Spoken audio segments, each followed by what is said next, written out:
Rusame reader, Crowsong, and today I will be reading to you from Beneath the Surface by Unnamed Untold. Before we get into this next chapter, here's the warnings, as per usual. Depression, suicidal thoughts, suicide attempt, anorexia, bulimia, and vulgar language. Now, on to Chapter 4, Day 6.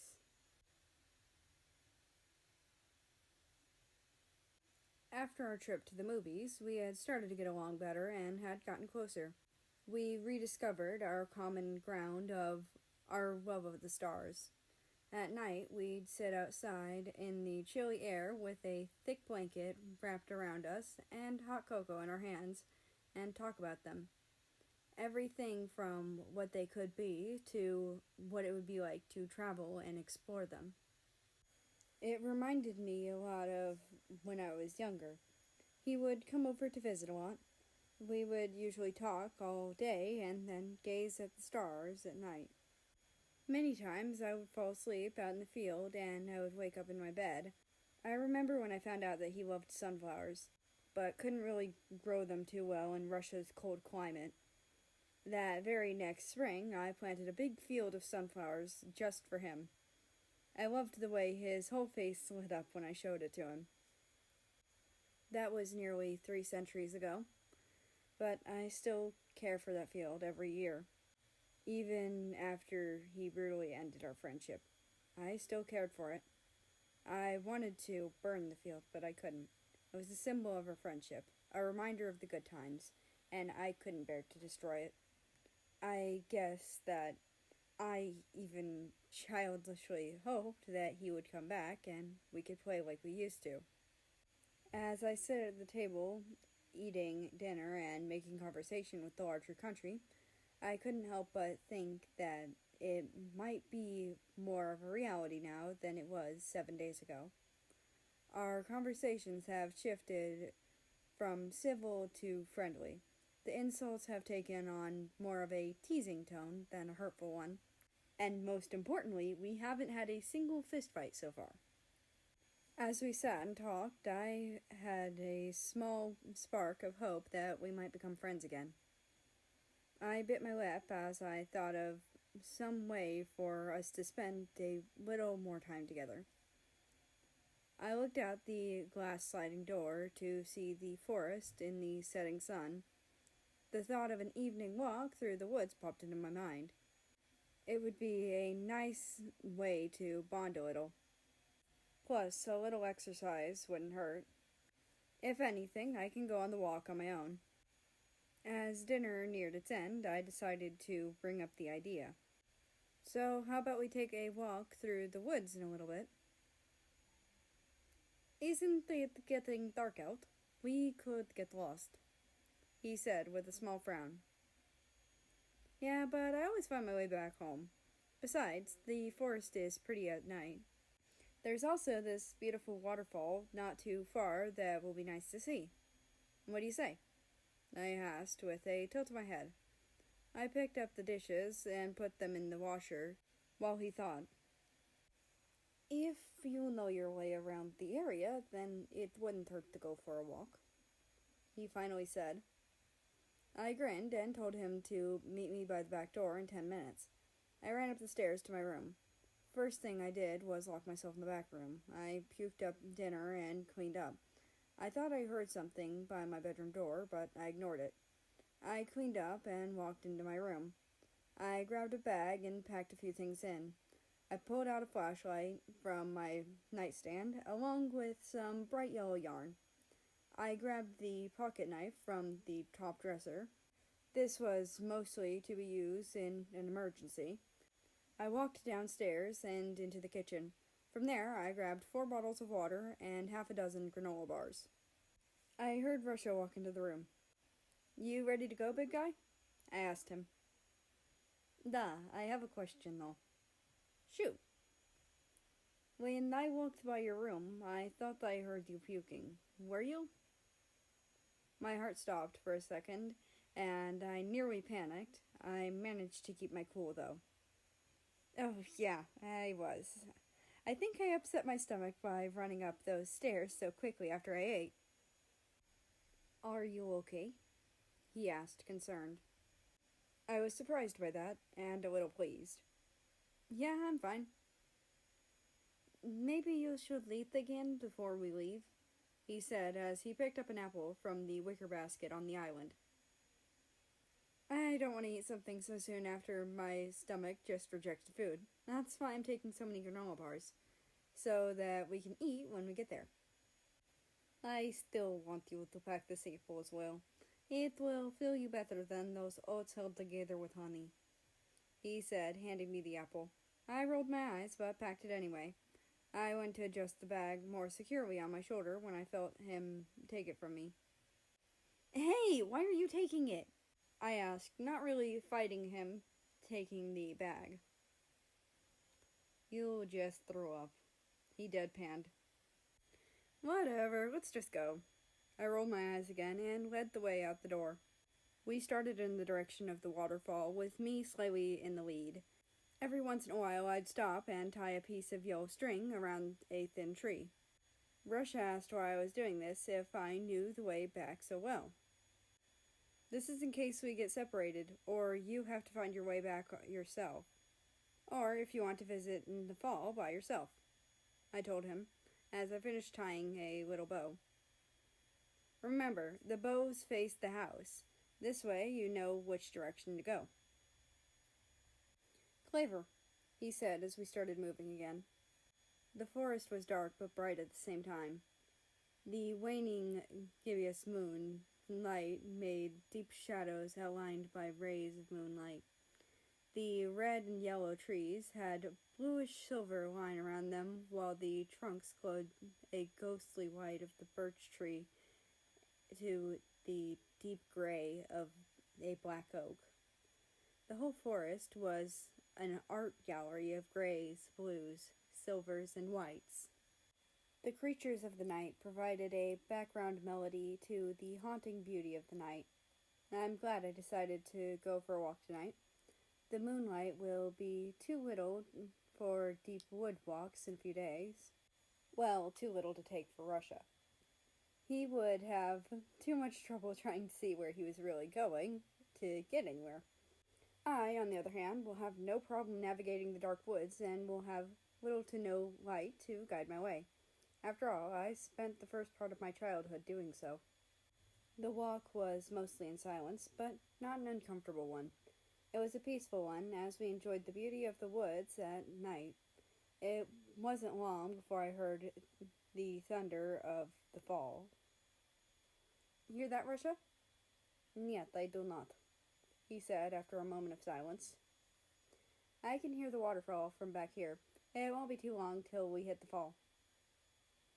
How did you discover this place? He asked. I knew about this place before England found me, back when the fall was a little taller and narrower. Centuries of irrigation withered it down to what it is now, but I still recognized it the second I laid my eyes on it again. I was looking for a place to build a house in this state, and chose here just so I could have the falls practically in my backyard, I said as I pulled some branches to the side. I smiled when I heard him gasp. In front of us stood a 15-foot-tall waterfall that fell into a deep pool. It almost glowed blue from the moonlight. The moon itself shone on the water. The plant life around the fall gleamed a darker blue and sparkled like diamonds from the water spray. I see why you would want to live here, he said almost breathlessly. I smiled happily as I walked to the edge of the pool. Near it were a couple of rocks that I set up like a table and a chair. I sat on one of the moss-covered rocks, not at all minding the slight dampening of my pants. Russia sat across from me and set the bag next to the table rock. He looked across the small clearing, taking in the beauty of the spot. I didn't mind the lack of conversation. It gave me a moment to enjoy the place and relax. After a long moment, Russia spoke. If you love this place so much, why didn't you build your house at the edge here? The road was already built. It was mostly just a dirt path, big enough for a carriage, but I wanted to preserve as much of the forest around here as possible. I only went in deep enough that the forest could surround my house. Besides, Big Sis always said that a flower rarely seen is most beautiful, while one that is common is often ignored. I believe that she meant that for everything pretty, I said, not thinking about what I was saying. Big Sis? He asked curiously. I winced but nodded. Yeah, I had a couple of older sisters many years ago, I said sadly. Who were they? He asked. My big sisters, Vinland and the 13 colonies. Their names were Valenka, which means strength and power. It actually described her perfectly. She hated her name, though, so we called her Vivicia. Vivi for short. My other sister, Brittany, which means of Britain, made sense since she was the representative of 13 colonies, largely a British population, I said fondly, my face taking a far-off look. I thought that you were the representative of the colonies? And how come we never met either of them? I looked out over the small pool. No, I am the representative of America, like how Britannia and England are two different representatives. You never met either of them because 13 died a year before England found me. That's why I was so confident about my revolt, I said, sorrow laced my voice. With no representative, the 13 colonies wouldn't last long. Russia finished with a knowing look. Vivica died centuries ago, about 80 years before Brit died. She lasted for years after her country fell. It was her strength and willpower that kept her alive and long enough to protect and teach the rest of us. I wiped a tear from my eye and refused to let more fall. Protect you from what? He asked, but I refused to answer that. America? Nothing I want to talk about right now, I said shortly. Sorry, I didn't know it was a sensitive subject, he apologized. It was quiet for a long time. I watched the waterfall with a dark look on my face. Eventually he spoke again. What were they like? I laughed. They were nothing like me or Canada. Brit was a paradox. She had no real regard for human life, yet all life was precious to her. She would always look for a solution other than killing first, but was merciless when she did kill. She was passive until she was aggressive. Then she was a demon on earth. She loved animals and loved to hunt and eat them. She was a hard worker and skilled with crafts. She had this air of contentment around her. She believed wholeheartedly in love, but hated so much. The thing with her was that nothing was black and white. It wasn't even areas of gray in between. It was colorful and full of different angles you must have to look at before making a judgment. It wasn't always good or bad, black or white, win or lose, right or wrong. There was always something else there that you had to look at. There was always a middle ground, and then some. Vivica, she was something else. I have no idea how to explain her without making her seem like a psychotic bitch. She was brutal, a killer at the core. She hated everything and just about everyone. She was ruthless, and in all honesty, I feared her more than anything. Even to this day, she is the one thing I'm scared of more than anything. But she was so wise. She had this understanding of the world like no one else. It was like she could read deep into the mind of the universe and all those in it. And as brutal as she wasn't a savage. She hunted only when necessary, to protect nature. She took only what she needed so it could grow back the next year.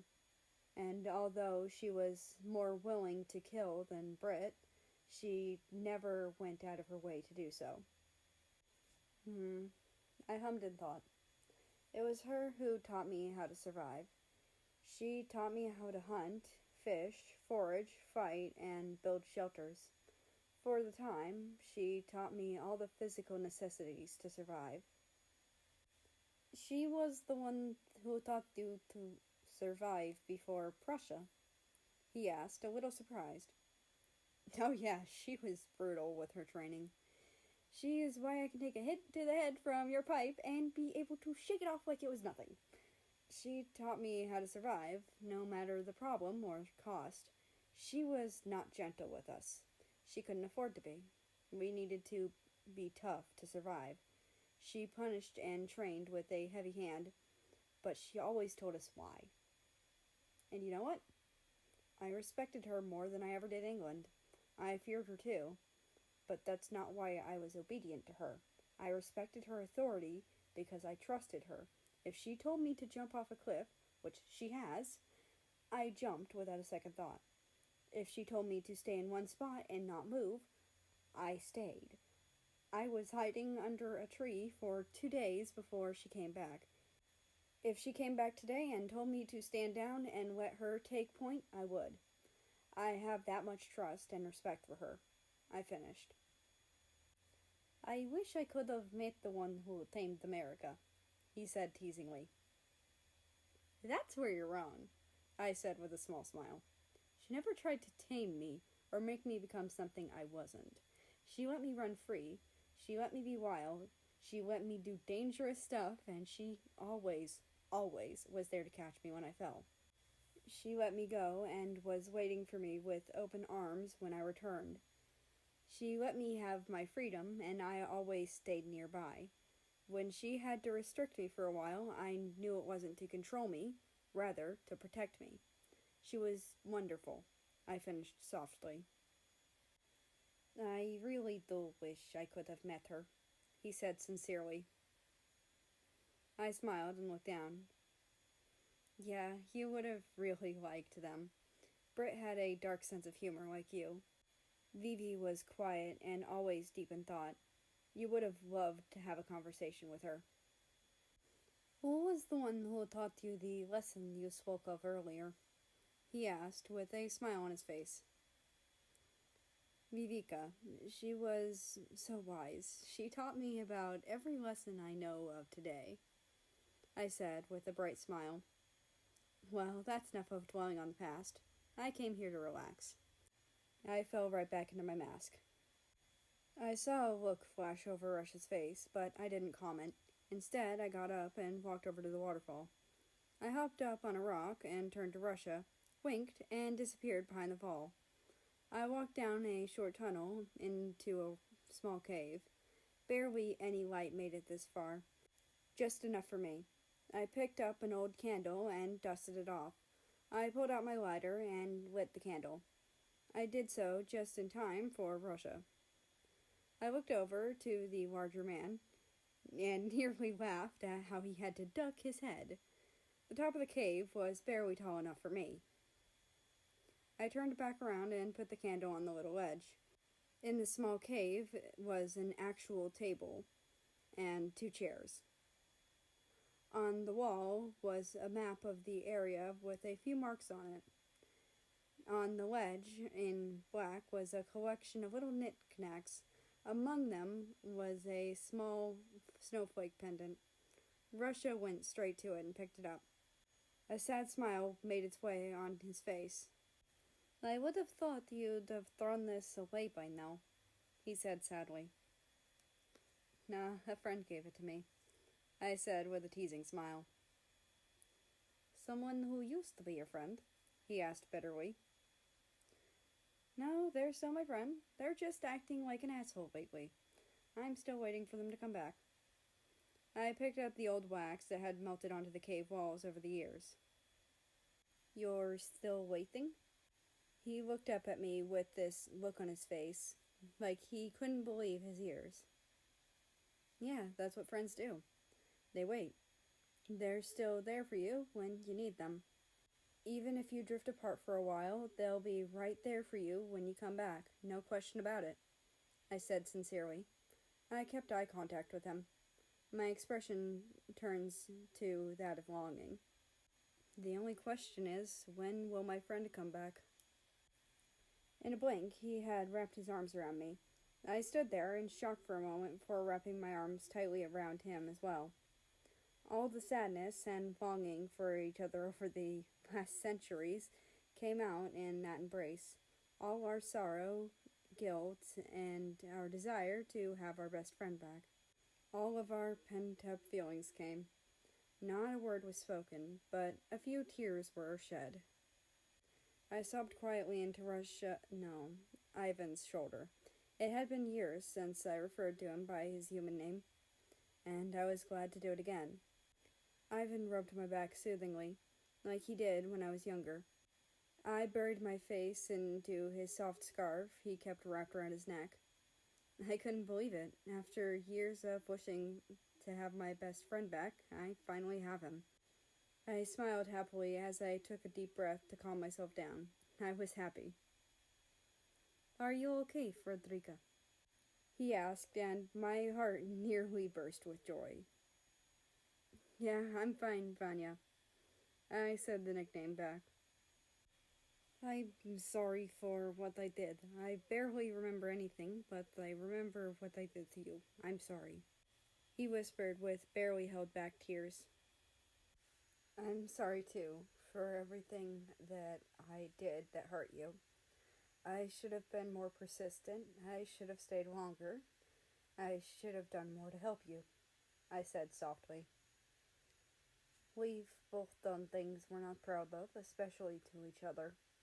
There is no need to beat yourself up about it. I was too far gone for anyone to help me at that point.